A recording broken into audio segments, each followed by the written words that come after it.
Hello students, जैसा कि हमने पिछले लेक्चर में चैप्टर 9 को कंप्लीट किया था, तो आज हम चैप्टर नंबर 1 स्टार्ट कर रहे हैं। वैसे मैं इसमें रिवर्स इस वजह से कर रहा हूँ क्योंकि आपको जो बुक है वो इसी तरीके से पढ़ाई जाती है। चैप्टर 2 से स्टार्ट करते हैं। चैप्टर 9 के बाद अभी चैप्टर 1 है, क्योंकि फाइनल में चैप्टर 9 और 1 है, तो चैप्टर 9 के बाद हम चैप्टर 1 स्टार्ट कर रहे हैं। तो सेट्स में पहला कॉन्सेप्ट जो है इंट्रोडक्शन सेट, वो हर किसी को पता होता है क्योंकि छठी क्लास से लेकर हम पढ़ते आते हैं मैट्रिक तक।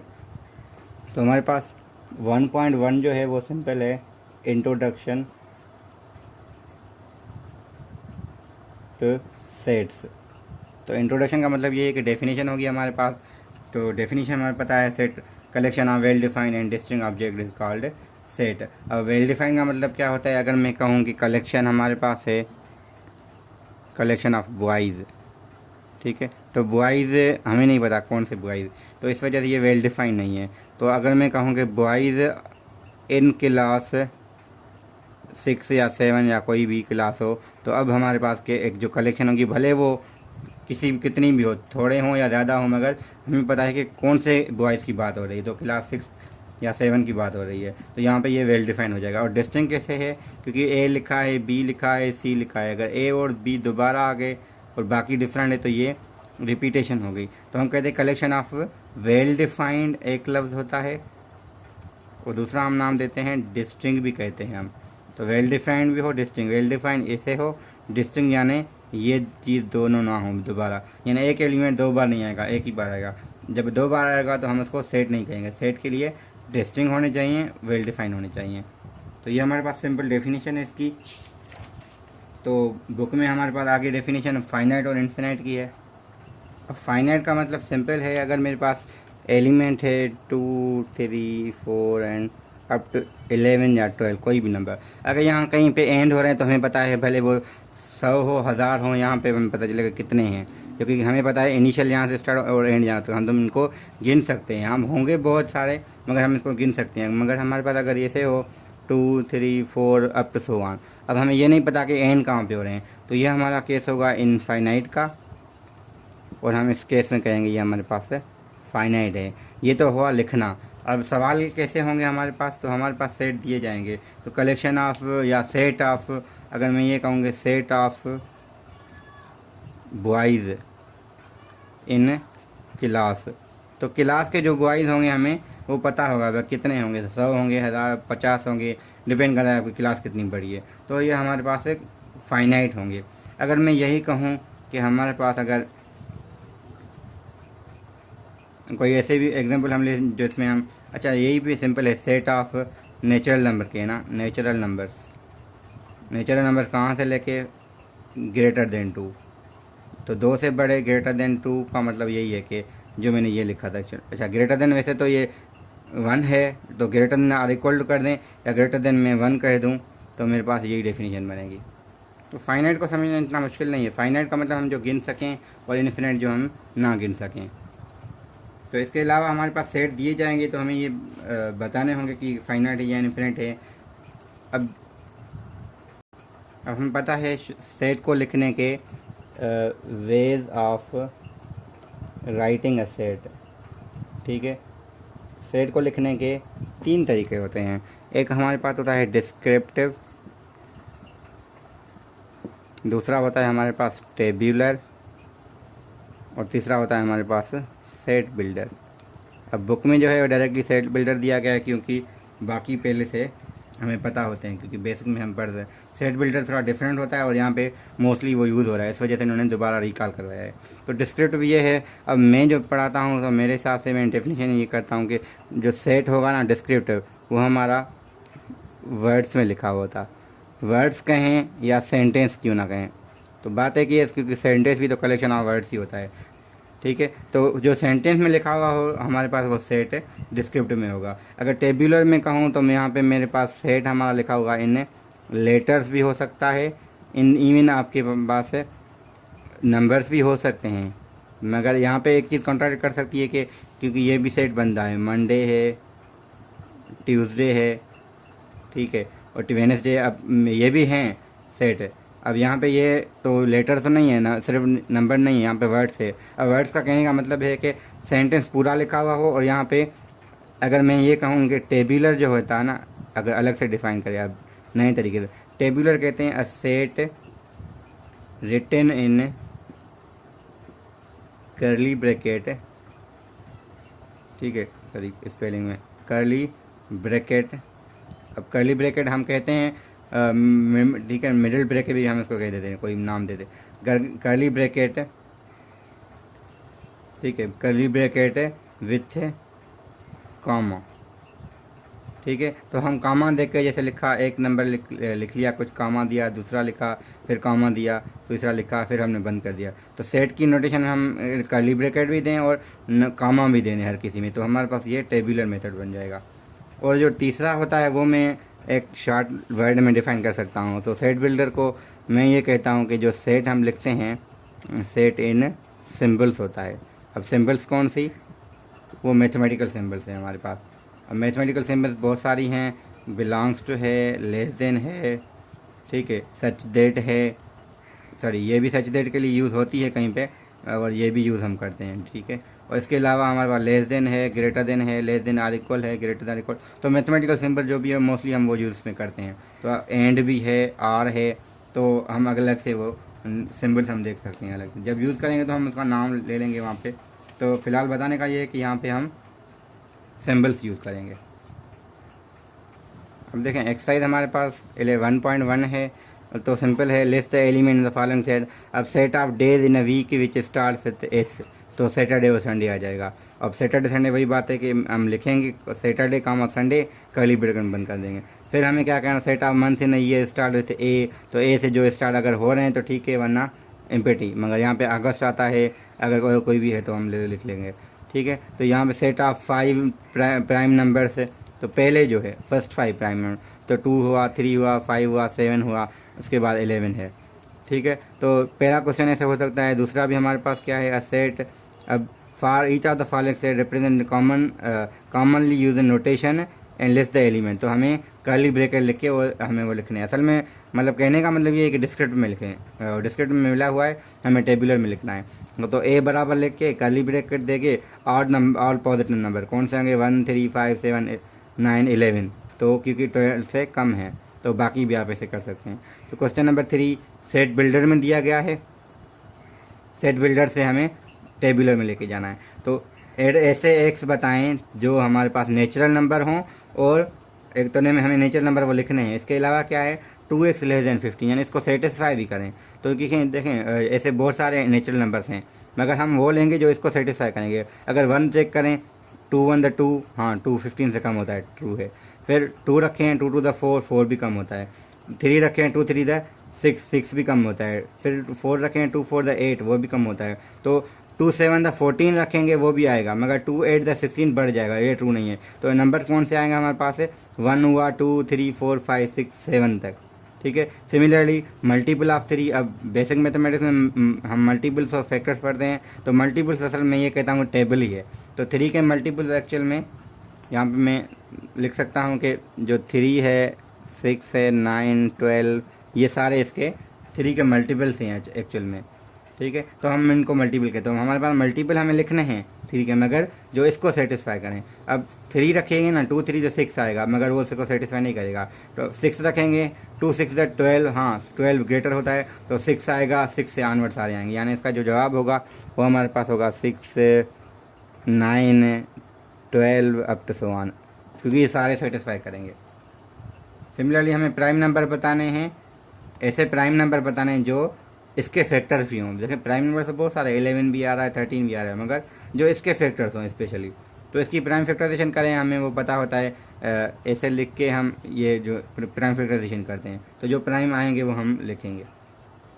सिमिलरली ये चीज़ है हमारे पास question number 4, list the element of the following set. तो अब ऐसे एक्स बताएं जो 2 और 3 के दरमियान हो, और वो भी इंटीजर। अगर रियल नंबर कहता तो बहुत सारे इन्फिनिटी हैं, मगर इंटीजर कोई ऐसा है ही नहीं जो 2 और 3 के दरमियान हो, तो ये एम्प्टी हो जाएगा, ठीक है। फिर बी में क्या है, ऐसे एक्स 3x = 5, मगर एक्स नेचुरल नंबर हो, तो ऐसा नेचुरल नंबर है ही नहीं जो हम पुट करें और हमें 3 इंटू मल्टीप्लाई करके 5 आ जाए, क्योंकि नेचुरल नंबर ऐसे एग्जिस्ट ही नहीं करते। हाँ अगर रेशनल नंबर कह देता तो हमारे पास बहुत सारे ऐसे नंबर थे जो इसको सेटिस्फाई कर सकते थे।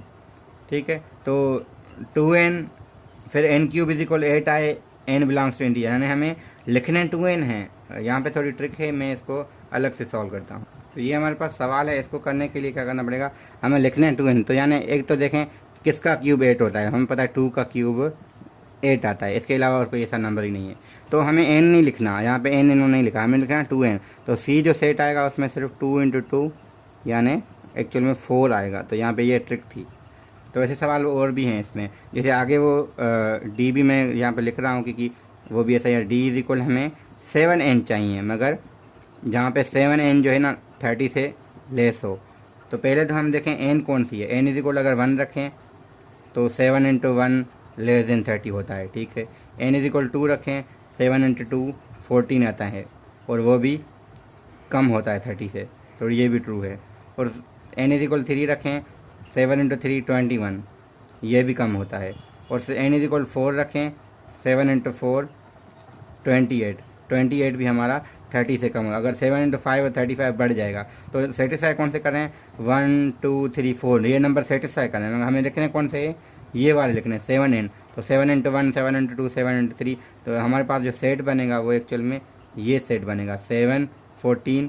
अगर हम अलग से लिखें तो जो जवाब होगा हमारा वो ये होगा 7 × 1 7 × 2 7 × 3 7 × 4। तो ये आ जाएगा एक्चुअल में 7 14 21 28। तो एक्चुअल में क्या था, ये असल में 7n का मतलब मल्टीपल ऑफ 7 है, 3n का मतलब मल्टीपल ऑफ 7 है, 2n का मतलब मल्टीपल ऑफ 2 है। तो 2n ना एक्चुअल में इवन नंबर होते हैं, तो हमें वो इवन नंबर लिखने हैं, ठीक है। तो इवन नंबर लिखने हैं, मगर तरीके में ये कि n जो है ना वो इसको सेटिस्फाई करे, यानी 2 टाइम n तो हम लिखेंगे, मगर n इस चीज़ को सेटिस्फाई करना चाहिए था, वो थी हमारे पास। तो मल्टीपल लिखने हैं वो अलग बात है, अगर डायरेक्टली लिखा 7n तो वो बहुत सारे आते, मगर जो इसको भी सेटिस्फाई करें वो सिर्फ इतने नंबर्स हैं। तो ये हमारा क्वेश्चन नंबर 4 हो गया 1.1 का। तो 5 भी इसी तरीके का ही है। अब सारे तो हम नहीं कर सकते इतने सारे, तो 5 भी अगर देखें, 6 देखें, 7 है हमारे पास। अच्छा 7 में लिस्ट द एलिमेंट सेट जो हमें दिया x such that x is the perfect square. अब परफेक्ट स्क्वायर भी है, यहाँ पे मैं थोड़ा मेंशन कर दूँ इसको, क्वेश्चन नंबर 7 को, शायद किसी को इश्यू हो सकता है जो मुझे लग रहा है। अब क्वेश्चन नंबर 7 में सिंपल सी ये सेट लिखा हुआ x such that x is a perfect square. अब पहले तो ये है कि परफेक्ट स्क्वायर होता क्या है। तो परफेक्ट स्क्वायर हम उसको कहते हैं जो किसी ना किसी का स्क्वायर हो, और एंड भी है, इसके अलावा क्या हो, 7 less than X less than or equal to 28। तो परफेक्ट स्क्वायर हो मगर इसके दरमियान हो। यानी परफेक्ट स्क्वायर वैसे कौन से होते हैं, अगर मैं लिखूँ परफेक्ट स्क्वायर नंबर्स जिसको कहते हैं, ठीक है। तो वो होता है 4 1 भी है, 1 4 9 16 25 36 एंड सो ऑन। मगर जो इसको सेटिस्फाई करेंगे, देखें 60 से बड़े भी हों 28 से कम ही हो, 60 से बड़े ये है ये है ये है और कोई है नहीं, तो हमें ये वाले लिखने। तो एक्चुअल में हमारा ये आंसर है 9 16 25, ठीक है। तो क्वेश्चन नंबर 7 हमारा हो गया। और क्वेश्चन नंबर 8 में जो है वो लिस्ट द एलिमेंट करना है, एक्स इज एक फैक्टर ऑफ 36। अब 36 के जो भी फैक्टर्स बनते हैं, अब फैक्टर्स मैंने पहले भी एक में बताया कि 36 के फैक्टर्स हम ऐसे निकालते हैं, ठीक है। 2 की टेबल 18 टाइम 2 की टेबल ये भी करते हैं, मगर दूसरा तरीका ये है कि जो 6 क्लास में है ना, 6 क्लास वाला बहुत आसान है। तो 36 को हम लिख सकते हैं 1 × 36, 2 × 18, 3 × तो होता ही नहीं है क्योंकि ऐसा कोई नहीं, 4 × 9 लिख सकते हैं। इसके अलावा अच्छा 3 × 12 एक्चुअल में था, सॉरी 3 × 12 हमारे पास 36 होता है, 4 × 9 होता है। इसके अलावा अगर आगे जाएं तो 3 × 12 12 × 3 बात एक ही है, दो नंबर यूज़ हो चुके हैं। इसके अलावा अगर और कोई है तो हम लिखेंगे, अगर नहीं है हाँ 6 × 6 होता है, ठीक है। तो कौन से फैक्टर्स हो जाएंगे 1 2 3 4 6 9, ठीक है। 6 तो 9 12 18 36, तो 1 2 3 4 6 9 12 18 36, जो इसके सारे क्या हैं ये हमारे पास है, ये आ जाएंगे। तो फैक्टर्स लिखने से 36 है जो नेचुरल हो, और सारे नेचुरल भी हैं ये। तो दूसरा सवाल कर सकते हैं, वैसे ही है इसका बी पार्ट 8 का। सी भी कर सकते हैं, ये मैं क्वेश्चन 8 करता अभी, ठीक है। तो वैसे 7 में हमने ये किया था, यहाँ पे 7 ही था ये हमने क्वेश्चन 8 का थोड़ा यहाँ पे मतलब कॉन्सेप्ट सिर्फ दिया है, ठीक है। 9 10 कर सकते हैं। अब मैं लास्ट का 11 करके इस सेक्शन को एंड कराऊँ, क्योंकि आगे बहुत इंपॉर्टेंट भी हैं और डिफ़िकल्ट भी आ रहे हैं, तो हम इस पर इतना बड़ा वीडियो नहीं बना सकते, क्योंकि आगे बहुत से इंपॉर्टेंट भी हैं और डिफ़िकल्ट बहुत सारे क्वेश्चन आएंगे। ये तो सिर्फ शुरुआत है इसकी ना, बेसिक है। तो क्वेश्चन नंबर 11 है। अब 11 में एस दिया गया है, x such that x square less than 15 हो, मगर एक्स क्या हो आपके पास है पॉजिटिव इंटीजर के जेड के ऊपर प्लस हो मतलब पॉजिटिव इंटीजर। और टी दिया गया है एक्स सच दैट एक्स से फैक्टर ऑफ, किसका फैक्टर है 45 का, ठीक है, और वो भी पॉजिटिव ही है। Find the element x such that x, अच्छा फाइंड हमें कह रहा है एक्स सच दैट क्या हो, उसमें एक खासियत हो उसमें कि वो एस में तो हो मगर टी में ना हो, ठीक है। ऐसा कोई नंबर जो एस में हो मगर टी में ना हो। एस में कौन से नंबर आएंगे, जिनका स्क्वायर 15 से कम है। तो इसका देखें, इसका स्क्वायर 15 से कम, पहले एस फाइंड तो करें होंगे कौन से। तो 1 सेटिस्फाई करता है इसको, 2 सेटिस्फाई करता है इसको, 3 सेटिस्फाई करता है इसको, 4 नहीं करता। तो यहाँ तक इतने हैं सिर्फ इसके। टी को अगर लिखें, टी में फैक्टर ऑफ 45, फैक्टर 45 का फैक्टर 45 का अगेन वैसे ही लिखें 1 इंटू 45, 2 इंटू होता नहीं है, 3 इंटू 15 होता है।